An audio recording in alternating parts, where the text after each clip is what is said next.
Hello, my name is Saskia Cseh. I am 20 years old. I'm from East Vancouver. My SFU student number is 301-441-545. Today, I'll be doing a monologue from the play Concord Floral by Jordan Tannehill, and I'll be portraying the character of 3. I'm a bird watcher. I'm not a NIMBY. Not in my backyard. I resent when people call me that. I'm just a kid who cares about birds. I don't know if you've heard, but they're tearing down the greenhouse in the near future. A developer has bought the land, and they're planning on building a Cineplex, a real full-throttle entertainment center with an arcade and a food court. But the field, the greenhouse, they're part of the Dawn watershed. It's all a protected habitat for migratory birds. Scarlet tanagers, rose-breasted grosbeaks, the bobolink. It's hard going door to door when you're not selling cookies. People open the door with the chain on and say, "Oh, thanks, we just had our shutters painted." Or, "Do you really believe only 144,000 people go to heaven?" And people have no problem signing up for raffles or draws. But ask them to sign a petition? No way. All they want is free crap. Cars, vacations, even just a bottle of vitamin water. They'll take whatever they can get.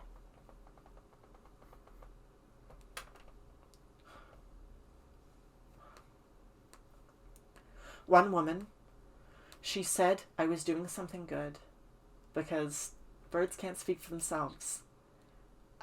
And I said, birds are talking all the time. We just aren't paying attention.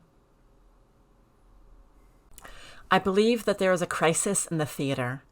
When I ask friends my age about their relation to the theater, many say they have never seen a play. Others haven't been since childhood. I spent several years working in front of house, and theater patrons were overwhelmingly older and white. We can't blame technology or young people's preoccupation with it. I know many who frequently attend concerts, who listen to the soundtracks of musicals they've never seen. There is a passion for live performance. The issue lies with accessibility, and I believe it poses a serious threat to the future of theater. How can the art form continue if there is no one to watch it? Most theater is prohibitively expensive for young people. A budget seat in the nosebleed section will usually cost at least $30, which young people today simply cannot afford. Poor people cannot afford it. Indigenous people, trans people, people with disabilities cannot afford it. Theaters no doubt notice their audience demographic and produce shows which will appeal to an older, wealthier, whiter audience. A cycle begins. Theater is inaccessible to marginalized audiences, so theater is marketed to another demographic, so young people don't see theater. It becomes stagnant, culturally irrelevant, and fundamentally out of touch with the roots of theater, which began not as high art, but festival and religious ceremony. As Brazilian theater practitioner Augusto Boal put it, "The dominant art will always be that of the dominant class, since it is the only class that possesses the means to disseminate it."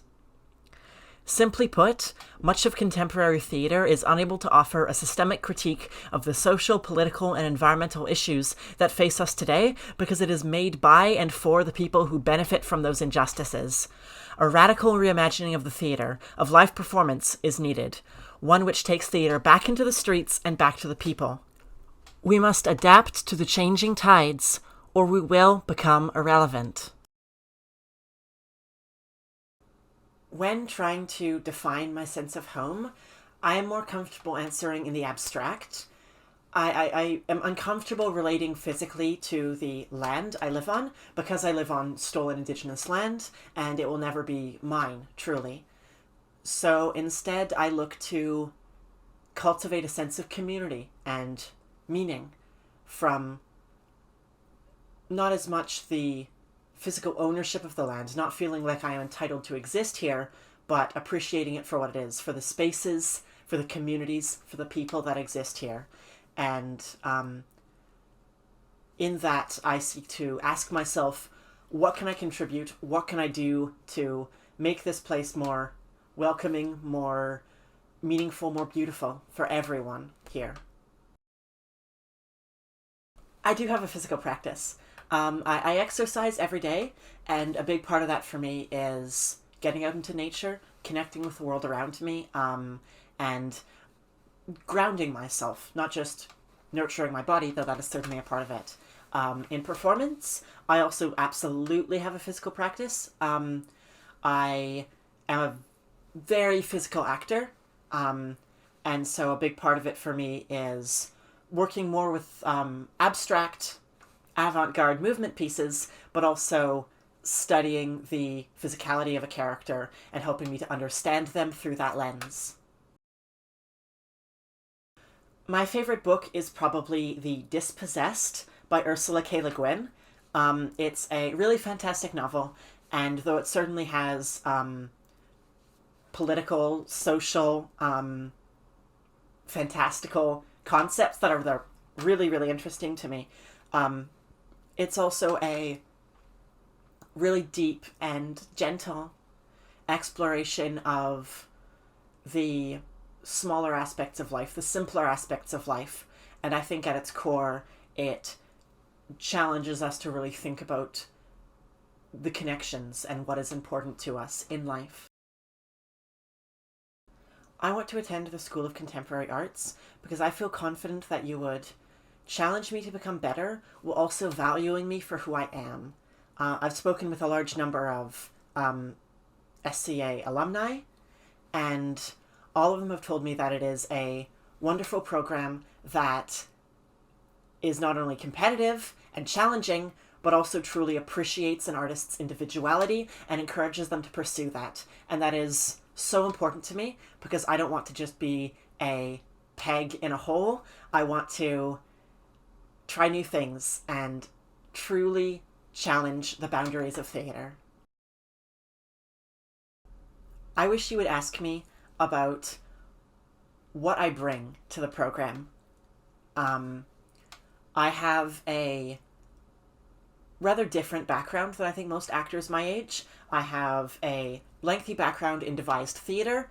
I've worked in the Fringe Festival and all sorts of independent theater in that way, making plays, writing plays, but I also have a strong background in classical theater and Shakespeare and that whole field. And I'm also very, very interested in movement pieces and experimental theater. And I feel like I have a really unique creative energy and an open mind that would enrich the program.